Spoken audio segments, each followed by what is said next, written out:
YouTube, how's it going? Frogs Angels is back, breaking down some 2018 NFL draft picks. We're gonna start getting more and more into that following this video. Later this week, we're gonna be division by division. We're gonna break down everybody's draft as a whole, and we're gonna come away with a winner for each division. Then we're gonna put those 8 teams together once we have the 8, and they're gonna battle each other. We're gonna see who won the draft, in my opinion. So. Got plenty of content coming in the near future, some fun stuff. But what I want to do here was each team's best draft pick. I didn't do any first rounders. A little boring if we just stick with the first rounders. So non-first rounders, every team's single best draft pick. So let's get on to it. We're gonna go in the draft order, or what it would have been. So like a team like the Texans, I'm gonna have them 4th in this list. Starting with the Browns, I like Jannard Avery in round 5 here. Freakish linebacker. I thought he was gonna sneak into round 3. I mean, there's a lot of guys you could argue for this spot in this video, but I like Avery a lot. I think he can play at a high level right away from him. Can play inside, can play outside, can rush the passer. Very impressive kid. I like him as a steal in round 5. On to the Giants. Lorenzo Carter in round 3. I had him rated as a late round 1 guy, but I thought it was realistic he can go round 2. But he goes round 3. I think he fits the Giants defense, and they can use him right away. He can get after the quarterback pretty well there, so I like that pick a lot for the Giants. On to the Colts. Deion Kane in round 6. What a steal. I thought was a second round talent. Could have went 3rd. I would have been okay with that, but to get to round 6 is ridiculous. I think a freakish receiver, good size, good speed, good in the red zone. A year ago looked like a first round pick. So they get him down at round 6. I think he can play at a high level right away for them. We'll see. I think him and Andrew Luck could be good if Andrew Luck's healthy. The Texans, round 3. Justin Reed, the safety from Stanford, some thought was a late first. I thought would go early second, so excellent pick there to get him in round 3. They need another defensive back for the future. Good pick there. I like it a lot. Good steal.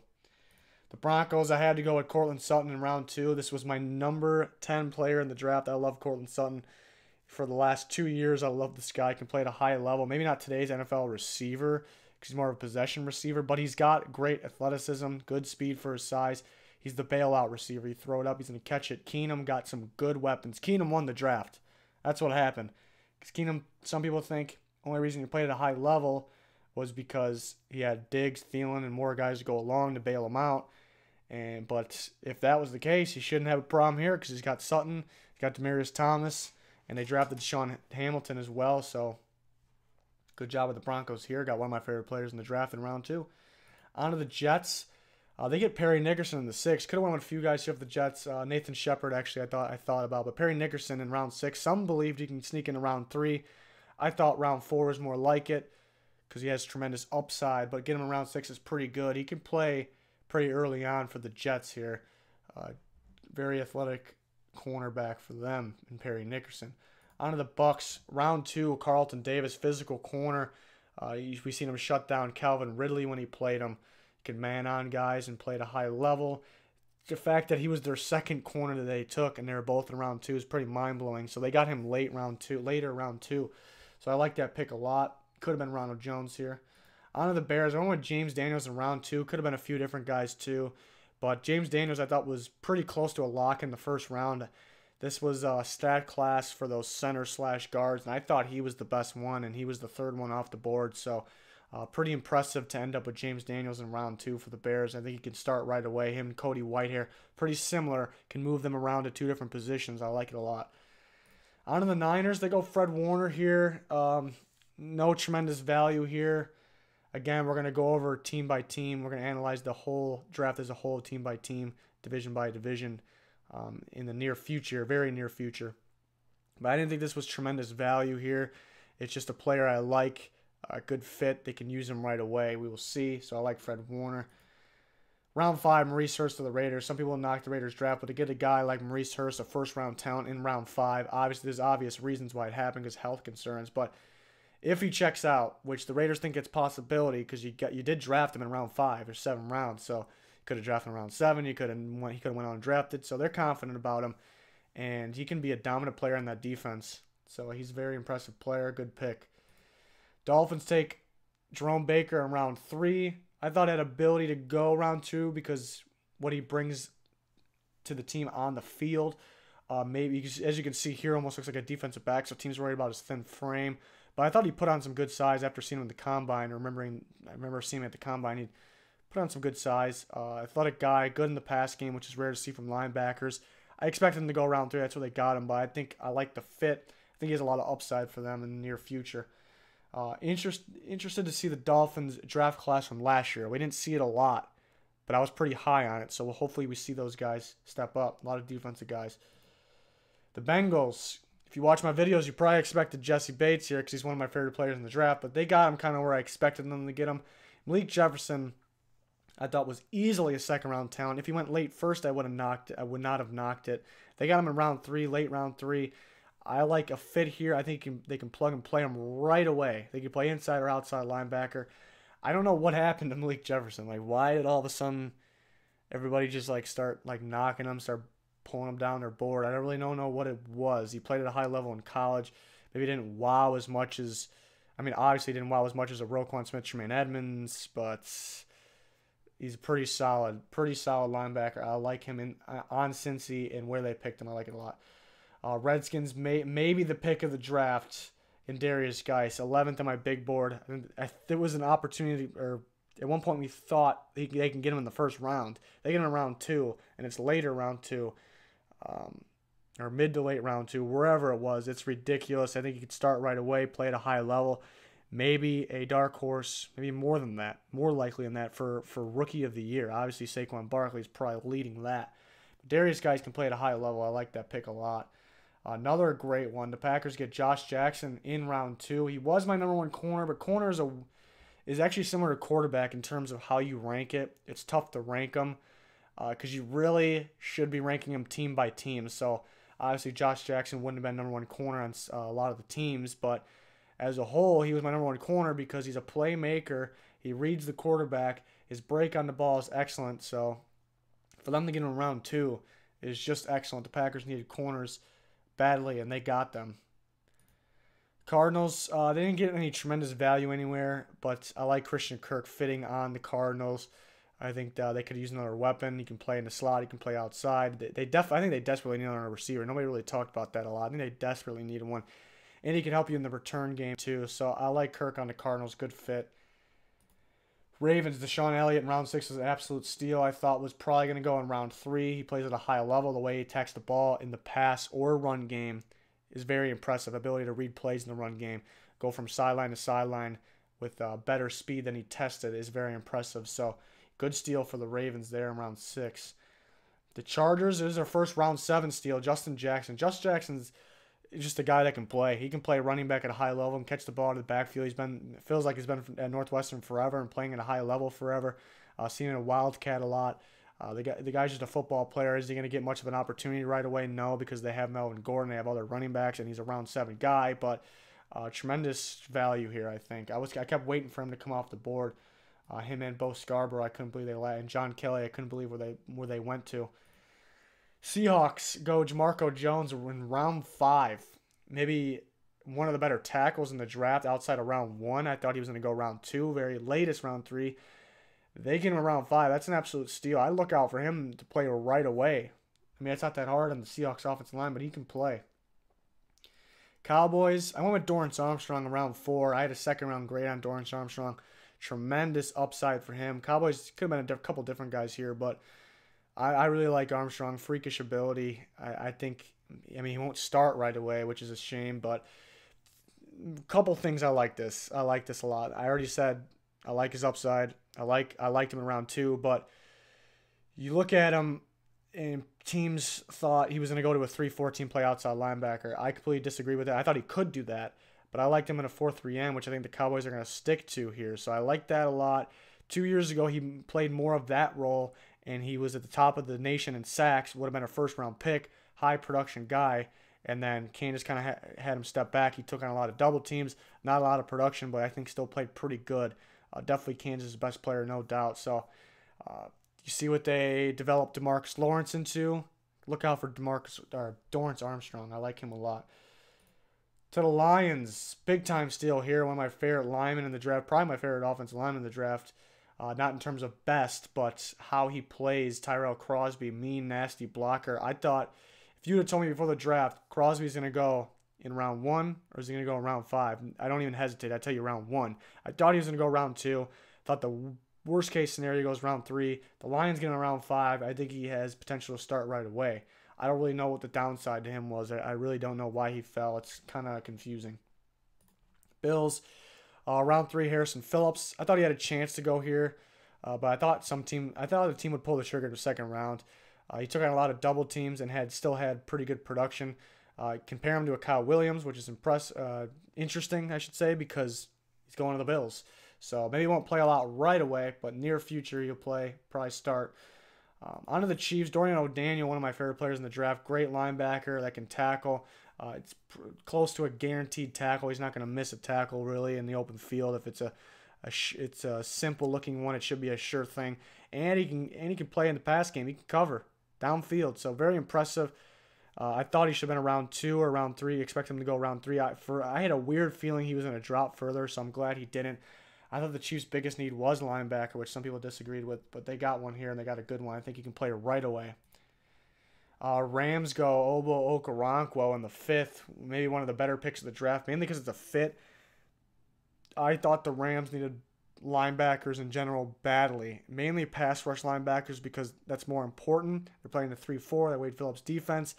They're going to produce a lot of production pass rush-wise from the D-line, but you're playing with 4 linebackers. You got to make sure you do it from here too. And I thought Okoronkwo would go round 2, round 3 at the latest. They get him round 5. I think he's an instant fit, plug and play. Very, very good draft pick here. Panthers, I went with Dante Jackson. They didn't really value the corner position in the past, and they finally did it here. I think he went right where he should have went, but I think he has a lot of upside, good speed, just with the right coaching. He can get even better. So I think the Panthers needed a guy like him, and they got him. So not tremendous value, but it's just what they needed, and I like Dante Jackson on the Panthers. Titans, no-brainer here. Harold Landry, a round 1 talent in round 2. Very impressive there for the Titans. Maybe doesn't start right away because they have Morgan and Orakpo, but he can come in and take one of their spots in the near future, probably Orakpo's, because he's getting up there in age, but played pretty good at the end of the season last year. But Landry could be an elite pass rusher in this league. Excellent pick. One of the best picks in the draft for sure. Falcons take Isaiah Oliver. I thought he was a second-round talent, but I didn't think he was late second round. They got him there. I think he fits the defense perfectly. I think they can plug and play him right away. Physical outside corner, deep ball corner. Does need to work on tackling. He can tackle, discussed in the past, but he's got to want it. He's going to want it more. I think he will playing in the NFL. I think they'll get him going. So I like that pick. Not tremendous value, but pretty solid.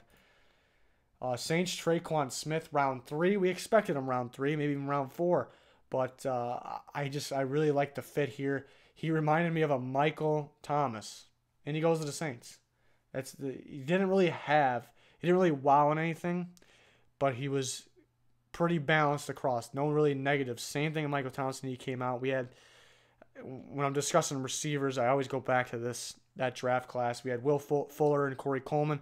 Same style receivers. They had the speed, the deep speed, the shiftiness, but then their weaknesses were size, strength, and they would drop the ball a few times, but the upside was tremendous. Then you had the Treadwell and Doxton. They were the big body, the strong guys. They can go up and catch the ball, red zone guys, but then their weaknesses were speed and separation. And then you had Michael Thomas sitting there where he didn't have the elite speed, separation that the Fuller and Coleman's had, but didn't have a weakness there or any weaknesses. He didn't have the big time, which now he does, but the big time strength and red zone threat is the other two had, but he didn't have any weaknesses. So basically he was the safest pick across the board, no weaknesses, and he ended up getting developed early really nicely and just playing at a high level. So Traquan Smith is in that same area. I thought him and Michael Gallup were Michael Thomas's of this draft. Not as good as prospects, but had it. They had it there. So it's very interesting that Smith ended up on the Saints. I like it a lot. I think he can play right away. Steelers get Mason Rudolph in the 3rd. I thought he can go late first and it'd be a good pick, and it's just a perfect spot. He's with his teammate, James Washington, who could have been on here because Washington just fits the Steelers' offense and receivers just perfectly. And then he got Rudolph to throw it to in the near future, hopefully, or hopefully not, if you want Big Ben to stay around for a while there, which I can see it. But I think his time is coming to an end. We're kind of getting there. So Rudolph, excellent deep ball, so fits the Big Ben play. Not as strong of an arm, though, velocity-wise, but maybe he'll get there. I'm sure they got a good strength program over there, so we'll see. I like the upside of Mason Rudolph. Great pick. Jags get Ronnie Harrison the third. In the third, I thought would be a late first, early second. He's just a football player. Can play in the box, can play regular safety. I like Ronnie Harrison a lot. And I thought the Jags actually needed a safety more than people thought. They got two guys that play pretty high level, but maybe they're getting up. They're in their 30s now, so I think they got some years left, but a good replacement here. And Ronnie Harrison, I think he can play right away. I think he also can play in the box. He can play in the slot. I lost Colvin. I know not really the same style, but he can do it. And the Jags are very good at developing defensive players, so great pick. Vikings, I went with Ade Aruna from Tulane, and this is why here. It reminds me of a situation of another current Viking, and that's Daniil Hunter. Daniil Hunter, they drafted higher. He was a better prospect, better upside than Aruna, but they remind me of each other, play style. But here's the main reason. They took Hunter. He only had like 2.5 sacks in his whole career at LSU. Whole career. Why are you taking a defensive end with that? Because he had freakish. He was really good in the run, but he had freakish ability in the combine. You saw it on tape. I don't know what he ran, 4.5s, 4.6s, freakish ability. The guy's insanely strong.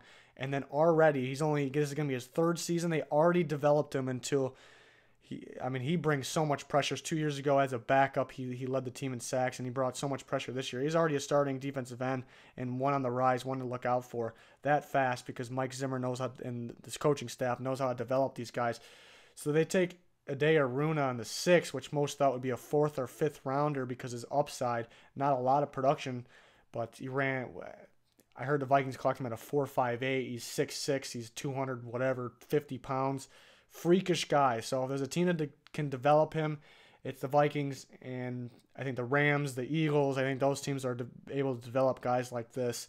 So a Daniil Hunter-like guy, maybe not quite as freakish, and didn't play at LSU, but he played down the road at Tulane, interesting enough, but got a lot of upside. I like the value of the pick, too. I thought he was an early round 5 guy, but I thought he ended up going round 4 because of the upside, and he goes in round 6. I think it was the last pick in round 6, too. The Patriots didn't get a lot of tremendous value here, but in round 6 go Christian Sam. I thought maybe a 5th round. I think he's got a lot of upside, freakish ability. It's a guy I can see playing at a high level like right away for the Patriots. This is one of those sleeper guys, so I can see it there. And then on to the Eagles, we talked about how they developed the pass rush with the D line, and maybe the pick of the draft in Josh Sweat, because what they get him round 4. I had a late first round grade on him. I mean, you talk about teams always draft the guys that are freakish ability because they think they can turn him around with their coaching ability and make him a production guy. But Josh Sweat was already a production guy, not as high as like Bradley Chubb. I know he's a little different than Bradley Chubb, but he's 4 or 5 guy at the freakish size, and he gets to the quarterback. Team's worried about his inside moves, his run-stopping ability. I was fine with it, but it's tremendous value. Maybe the pick of the draft. He's going to be good. Is he going to get a lot of snaps right away? Probably not, because the talent there. I mean, Derek Barnett needs more snaps than he gets because he was a top-tier talent last year. So it's going to be hard to see him on the field, but he's going to be good in the future. So that'll do it. The big winner of this video was the Tulane Green Wave. We had 2 of them. 2 of them in this video. Thought that was very interesting. We had the Jets getting Perry Nickerson, good value, and then the Vikings, we just talked about Aruna, good value. So Tulane wins this video. Thought that was interesting. Please like, subscribe. Thanks for all the support. You guys make this possible. We're going to keep on growing. We got plenty of upgrades in the near future, plenty planned, so stay tuned for all of it. That'll do it for this one.